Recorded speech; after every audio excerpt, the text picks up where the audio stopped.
Hello বন্ধুরা, আজ একটি দারুণ স্বাদের রেসিপি নিয়ে হাজির হয়েছি। কোলার মোচার ঘন্ট আপনারা অনেকবার খেয়েছেন, মোচা চিংড়ি দিয়ে অনেকবার খেয়েছেন, কিন্তু এইভাবে আপনারা খেয়েছেন কি? কোলার মোচা দিয়ে এই দুর্দান্ত স্বাদের রেসিপি গরম ভাতের সঙ্গে খেতে দারুণ লাগে। এইভাবে একবার খেয়ে দেখতে পারেন, ভীষণ ভালো লাগবে আশা করছি।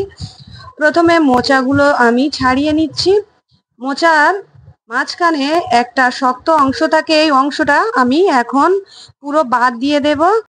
মোচার এই ভিতরের শক্ত অংশটা সিদ্ধ হতে চায় না, তাই এইভাবে ছাড়িয়ে ফেলে দিতে হবে, না হলে এই অংশটা সিদ্ধ হবে না। তার মধ্যে থেকে আমি দুটো অংশ বাদ দিয়ে দিচ্ছি। আর এখন সবগুলো এইভাবে আমি ছাড়িয়ে ছোট ছোট টুকরো করে কেটে নেব।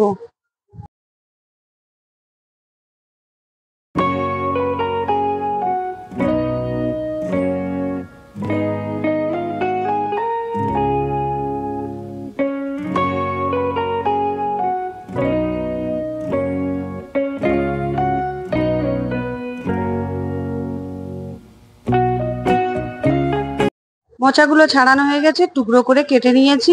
আর একটা হাঁড়ির মধ্যে আমি পানি নিয়ে নিয়েছি আর কুচে রাখা মোচাগুলো দিয়ে দিয়েছি। প্রথমে কুচে ভালো করে আমি পানিতে ভিজিয়ে রেখেছিলাম, তারপরে ভালো করে ধুয়ে এটা আমি পানির মধ্যে দিয়ে এর মধ্যে অল্প পরিমাণ লবণ দিয়েছি, দিয়ে আমি সিদ্ধ করে নিচ্ছি। সিদ্ধ করে এই পানিটা ঝারিয়ে আমি ফেলে দেব, না হলে তিতো লাগে। তো আমি সিদ্ধ করে নিয়েছি, ঝারিয়ে নিয়েছি। কড়ার মধ্যে পরিমাণ মতো তেল দিয়েছি, আর তেলের মধ্যে আমি কিছুটা রসুন থেঁতে নিয়েছি, তেলের মধ্যে দিয়ে দিয়েছি। দিয়ে এখন এগুলো ভালো করে ভেজে নেব রসুনগুলো। আর ক্যামেরাটা আমি হাতে করে ধরেছিলাম, একা একা ভিডিও বানাচ্ছিলাম আর রান্না করছিলাম, তাই ক্যামেরাটা একটু নড়ছে।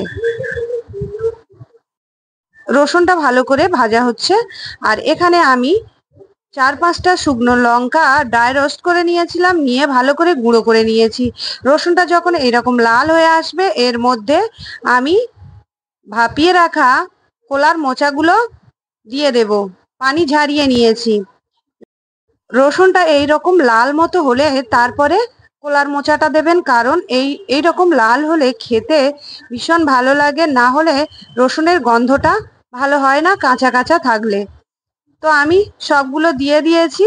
আর এখন এর মধ্যে শুকনো লঙ্কা আমি ড্রাই রোস্ট করে গুঁড়ো করেছিলাম দিয়ে দিয়েছি। দিয়ে এখন ভালো করে এটা আমি ভেজে নেব।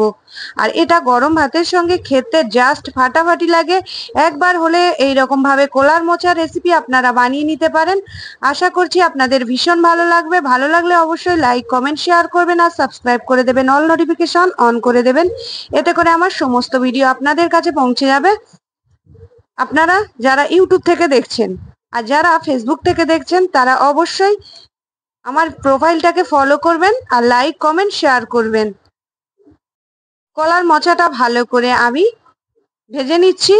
আর এটা এখন আমি নামিয়ে নেব।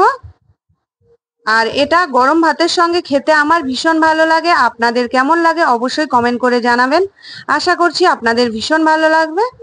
তাহলে বন্ধুরা, এখানেই শেষ করছি। আল্লাহ হাফেজ।